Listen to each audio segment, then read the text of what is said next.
अर्जुन भगवान श्री कृष्ण से यह पूछते हैं कि हे केशव,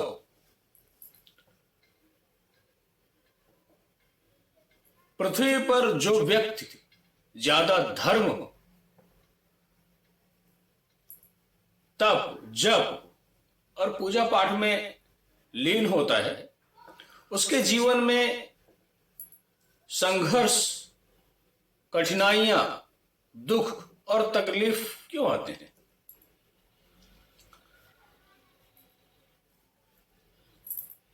ठीक उसी के विपरीत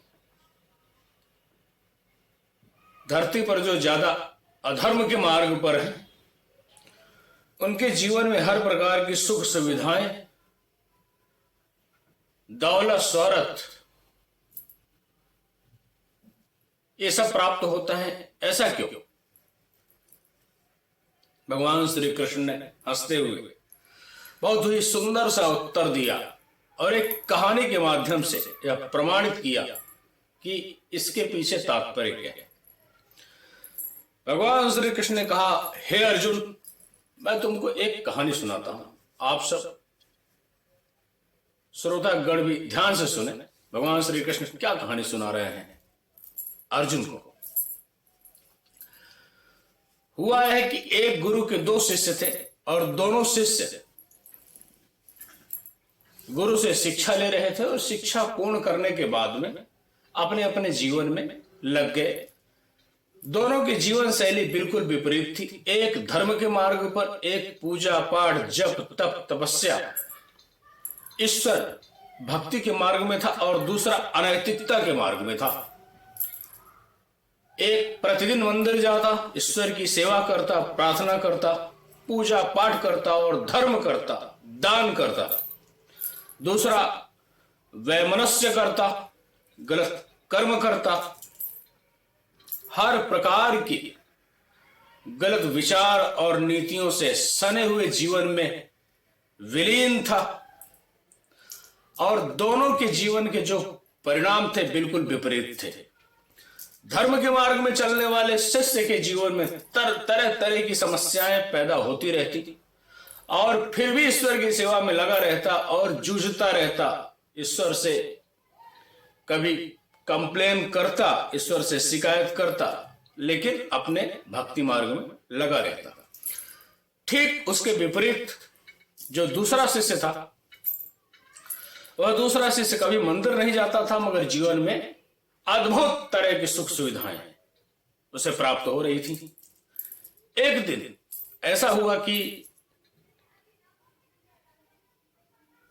पहला शिष्य जो धार्मिक प्रवृत्ति का था, वह नदी में जाकर स्नान करके ईश्वर को जल समर्पित करके प्रणाम करके पूजा याचना करके वापस आ रहा था कि उसके पैर में बहुत बड़ा एक कांटा धंस जाता है और रक्त निकलने लगता है। दर्द से वह शिष्य, धार्मिक जो प्रवृत्ति का था, करा उठता है और कहता है, हे प्रभु, यह क्या है? ठीक दूसरी तरफ जो दूसरा अधर्म के मार्ग पे चलने वाला जो दूसरा शिष्य था, वह मदिरा पान करते हुए मतवाले जोशीले अंदाज में रास्ते से मदिरालय से वापस अपने घर जा रहा था। मदिरा पान करते करते रास्ते में एक धन से भरा हुआ एक थैला उसे प्राप्त होता है। बहुत तेज तेज से अपनी खुशी व्यक्त करता है और थैला उठाता है, सभी को बताता है, मुझे यह धन से भरा हुआ थैला प्राप्त हुआ।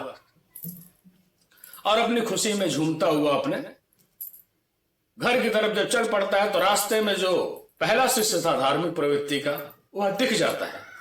बहुत तेज से टास करते हुए व्यंग भरे शब्दों में यह प्रश्न करता है कि क्या दिया तेरे प्रभु ने? तो रोज मंदिर जाकर के रोज भगवान की सेवा करता है, पूजा अर्चना करता है, धर्म करता है, दान करता है, जप तप करता है, परंतु उसका परिणाम यह है कि हमेशा तो दुखी रहता है, संकट में रहता है, परेशान रहता है। आज तेरे पैरों में कांटे भी चुभ गए जबकि तू स्नान करके बाहर निकला। बेकार है तेरा जीवन, किसी काम का नहीं। मुझे देख, मैं कभी मंदिर नहीं जाता, कभी पूजा पाठ नहीं करता, कभी कोई दान धर्म आज तक नहीं किया, परंतु हमेशा मस्त रहता हूं। और आज देख धन से भरा हुआ थैला भी ईश्वर ने मुझे, तेरे ईश्वर ने मुझे दिया, तो मैं अच्छा हो या तू अच्छा है, लगे रह। इस बात को सुनकर व्यंग भरे शब्दों से आहत होकर के पहले जो धार्मिक प्रवृत्ति के शिष्य के मन में जो पीड़ा उठी, उस पीड़ा के प्रश्न को लेकर अपने गुरु के पास पहुंचा और जाकर के अपने महाज्ञानी गुरु से ये सारी घटनाओं का विवरण सामने रखा। गुरु से पूछा कि ऐसा क्यों, मैं धर्म के मार्ग पे रह करके इतना परेशान और एक अधर्मी व्यक्ति इतना ज्यादा खुशहाल कैसे, यह घटना क्यों हो रही है प्रभु मेरे साथ। गुरु तो महाज्ञानी थे, ध्यान लगाया और विचार जो उनके मस्तिष्क में आए, उस मस्तिष्क से विचारों के माध्यम से ईश्वर से प्रश्न का जवाब पा लिया। पहले ही बड़े बड़े ऋषि जो संत हुआ करते थे वो भविष्यवाणी कर दिया करते थे, या ध्यान लगा करके ईश्वर से जो कुछ बीते हुए समय की घटनाएं हैं पूर्व जन्म की, वो सब जानकारी हासिल कर लेते थे, पलक झपकते इतना ज्ञान होता था। जो गुरु थे, धार्मिक प्रवृत्ति के शिष्य के गुरु थे, उन्होंने ध्यान लगाया और प्रश्न किया। प्रश्न का उत्तर क्या है आप सब सुनिएगा, आप चौंक जाएंगे। उन्होंने बताया कि बेटा, पूर्व जन्म में एक बहुत बड़ी घटना घटित हुई थी, तुम दोनों के अलग अलग जीवन में अलग अलग प्रकार की घटनाएं हुई थी। उस घटना से तुम लोग चित परिचित नहीं हो। घटना कुछ इस प्रकार की है, मैं बता देता हूं।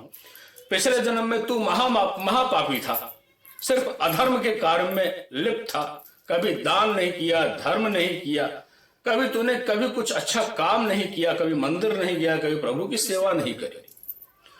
पूर्व जन्मों के जो पाप थे, उन पापों का जो दंड है तुझे धीरे धीरे इस जन्म में मिलना शुरू हुआ, मगर उन पापों का जो प्रहार था वो इतना बड़ा था, इतना बड़ा था, इतना बड़ा था कि जिस वक्त तेरे पैरों में कांटे चुभे उस वक्त तेरी अकाल मृत्यु थी। मगर इस जन्म में किए गए तेरे पूजा पाठ, धर्म, प्रतिदिन प्रभु की सेवा, पुण्य के कर्मों की वजह से जो मृत्यु दंड तेरे लिए आज इस जन्म में लिखा हुआ था, वो मृत्यु दंड कट के सिर्फ पांव में कांटों के रूप में जाकर के समाप्त हो गया। और आज से तेरे पुराने जो पाप के कर्मों की जमा पूंजी थी वो खत्म हुई, और इस जन्म के जमा किए गए धर्म के जो कार्य के पूंजी है उससे अब तू जीवन यापन करेगा। इसलिए तू निरंतर इसी प्रकार से, जिस प्रकार से अब तक जीवन जिया है उसी प्रकार से आगे बढ़ते रहना। बहुत अच्छे समय तेरे आने वाले हैं। बहुत प्रसन्न हुआ। सामने वाले दूसरे शिष्य की भी कहानी जो घटना थी पूर्व जन्म की, उसको भी प्रस्तुत किया गुरुजी ने, और उन्होंने बताया कि तेरा जो दूसरा साथी है, मेरा दूसरा शिष्य जो इस जन्म में अधर्मी है, वह शिष्य पूर्व जन्म में प्रकांड विद्वान, महाधर्मदाता और महादानी था। बहुत तपस्या किया, बहुत प्रभु की सेवा करी, बहुत दान धर्म किए। उसका प्रताप इस जन्म में रहा कि जितनी ज्यादा उसकी जमा पूंजी धर्म की थी, उस जमा पूंजी की वजह से उसने इस जन्म में ऐसो आराम किया, और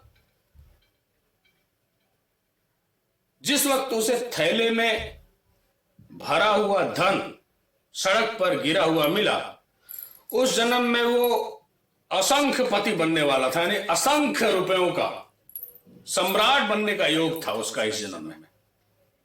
परंतु इस जन्म में किए गए पाप के कर्मों की वजह से वह सब पूर्व जन्म की जमा पूंजी छीण होते होते, उनका निरंतर स्थिति कमजोर होते होते होते, छीण होते होते, वह सिर्फ एक थैले धन से संतोष करने वाले कगार पे आ गया। अगर इस जन्म में उसने कुछ धर्म के कर्म किए होते, पूजा पाठ भक्ति करी होती, तो इस जन्म में वो महासम्राट बनने के योग में था। परंतु अपने कर्मों और कर्म गति की वजह से विलक्षण स्थिति को प्राप्त हुआ। अब उसकी जमा पूंजी जो पूर्व जन्म की धर्म की जमा पूंजी थी, इस जन्म में जमा किए हुए अधर्म के सामने समाप्त हुई। और अब आज से उसके जो इस जन्म से किए गए अधर्म कर्म से जो नुकसान होने वाला है, अब उस स्वरूप में वह जीवन जिएगा। यानी अब उसके जो दिन है बहुत अच्छे नहीं आने वाले हैं। अब वह पाप से उपजी हुई फसल और परिणाम को भुगतने की तैयारी में लगेगा। इसलिए कभी भी इस कहानी की प्रेरणा यह है कि जीवन में अगर कभी भी आप पूजा पाठ धर्म के मार्ग में हैं तो ईमानदारी, निष्ठा और प्रभु के चरणों में संपूर्ण समर्पण के साथ में दिन प्रतिदिन निस्दिन जाकर के अपने धर्म को आगे की तरफ ही बढ़ाना है। क्या पता कब हमारे पूर्व जन्मों के कुछ ऊपर नीचे किए गए गलत कर्मों की वजह से हमारे वर्तमान जीवन में कुछ ऐसे प्रतिफल आ रहे हों जिनकी वजह से हमें दुख हो रहा हो, और उन दुखों का जो एक संग्रह है कब खत्म हो जाए और कब हमारी इस जन्म में की गई धर्म के कर्मों की जमा पूंजी से हमारा जीवन सुखमय और काफी खुशहाल हो जाए, ये हमें नहीं पता है। इसलिए भक्ति के मार्ग को कभी भी नहीं छोड़ना चाहिए। जितना हो सके ईश्वर के श्री चरणों में निरंतर जितना वक्त हो सके ज्यादा से ज्यादा सच्चे मन से ध्यान देना चाहिए, विश्वास रखना चाहिए। ईश्वर सब कुछ देखते हैं, प्रभु ऐसे भी अंतर्यामी हैं। इस बातों से अर्जुन की आंखें खुल गई और हाथ जोड़कर भगवान श्री कृष्ण के श्री चरणों में अपना मस्तक रख के प्रणाम किया और धन्यवाद किया कि आज हमें इस बात का ज्ञान हुआ। आप सभी का कल्याण हो, भगवान मंगल करे।